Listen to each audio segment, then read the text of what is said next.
So there's multiple layers there. One is that the way that the Genesis account appears and has a role in Judaism is very different than the way it has a role in Christianity.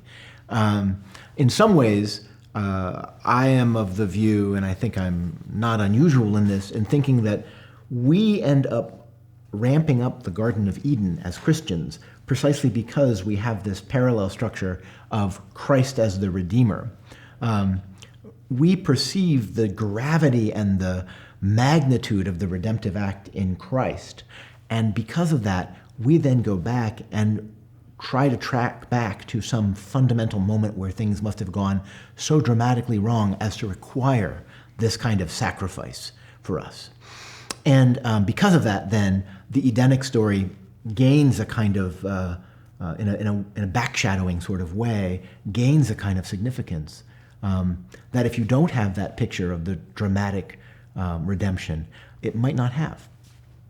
It is the case that in Jewish accounts of both Eden and then later similar stories, it's not so much that evil is originating in the act of eating the fruit, but rather that these are opportunities that humans have had at different moments to go wrong, and it's always been there. That possibility has always been there.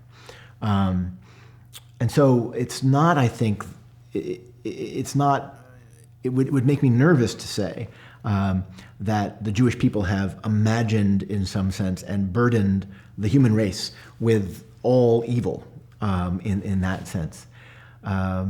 I think the idea was much more a matter of trying to give an account of how the humans were created in a world that was fundamentally good.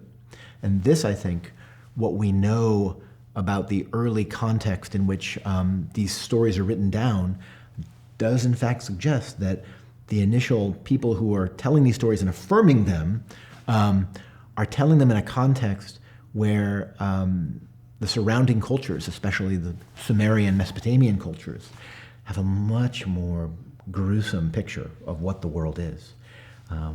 The world is basically the corpse of Tiamat, the goddess, the initial goddess of the Babylonian cosmos. And the humans are created fundamentally as temple slaves to the gods, to Marduk and the other gods. And for the Genesis account, it seems that the Genesis account is designed resolutely, not necessarily, I'm not talking about inspiration here, I'm talking about the way that they framed the account that they were telling, resolutely to resist this. No, the world is not made from a titanic struggle of cosmic deities. It is not made from the corpses of defeated gods. It is made freely and voluntarily by a God who chooses to bring this world into being as a fundamentally good thing. Right? That's the first thing. And secondly, humanity is not made just as basically the downstairs part of Downton Abbey for the gods. Humanity is made as a participant in a creation in which their lives will be full and enriched. They're not made as the help in that sense.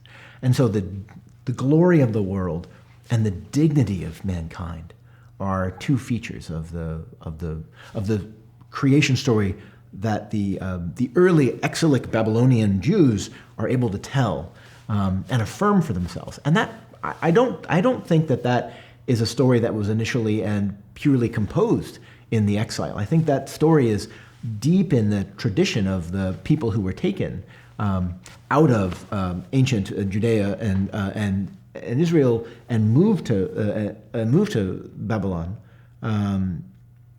But I think that affirmation is at the core of what they were saying.